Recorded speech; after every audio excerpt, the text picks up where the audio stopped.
ফেনী, খাগড়াছড়ি ও হবিগঞ্জ সীমান্ত দিয়ে নারী পুরুষসহ ৪৯ জনকে পুশিন করেছে বিএসএফ।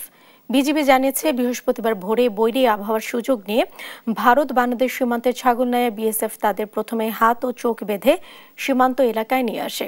পরে ছাগলনাইয়া উপজেলার মটুয়া সীমান্ত এলাকায় তাদের বাংলাদেশে পুশিন করে।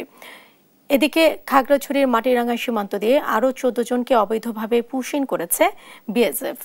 আর হবিগঞ্জের চুনারুঘাট সীমান্ত এলাকায় ডেবরাবাড়ি নামক স্থান দিয়ে ২২ জনকে পুশিন করেছে ভারতের সীমান্তরক্ষী বাহিনী।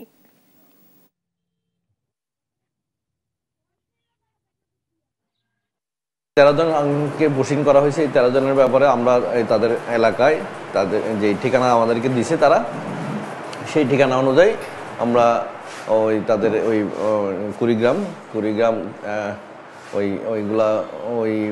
ওই থানাগুলোতে আমরা তাদের মেসেজ পাঠাইছি। তাদের যদি বাড়িঘর ঠিকানা ঠিক থাকে তাহলে তো তাদের বাড়ি ঘরে পাঠানো হবে।